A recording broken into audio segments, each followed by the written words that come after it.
I have decided that I can't stand the idea of leaving my mother here with only my grandparents. As much as it hurts to see my father leave without us, someone has to stay and protect our family.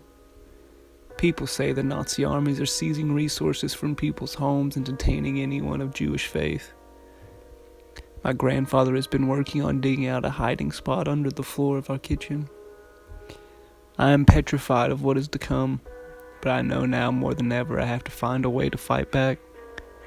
It is my family's plan to hide from them, but I have a trick up my sleeve that may prove to be resourceful. Since my father left, I have started working for a coal mine for multiple months. While I was doing this, I became experienced at wiring dynamite to detonate. Without the knowledge of my foreman, I smuggled 5 sticks of it into my toolbox and pockets.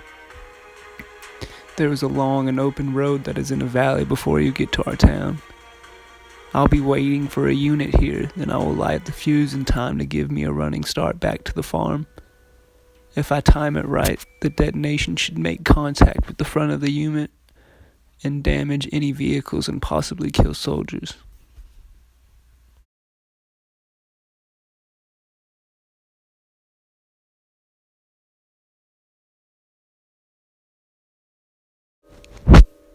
My detonation worked masterfully.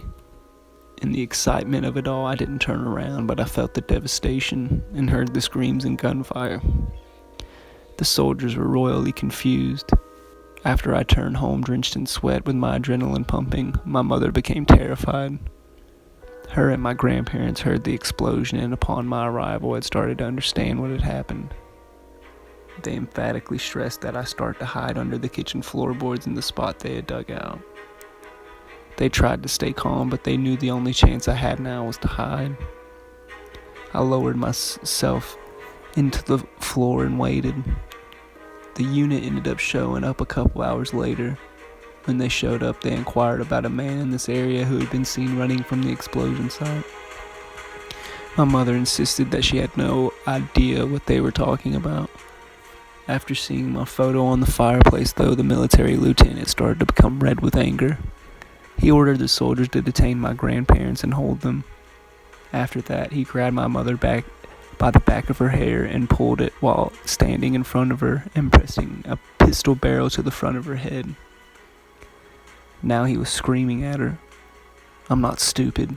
You have his photo on the fireplace. Tell me where your son is," he exclaimed.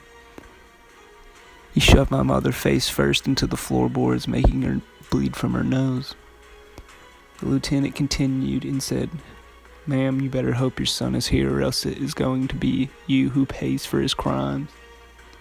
The Nazi soldiers held my grandparents on the ground, making them sit on their knees while they held them around their necks with their rifles. The lieutenant cocked his pistol, blindfolded my mother and grandparents, and announced, "If your son is here, then he better show himself, or else this will be your last moment as a family together." I stayed frozen for a moment, but I knew I must make a decision now. Either come out from the floorboards or stay hidden.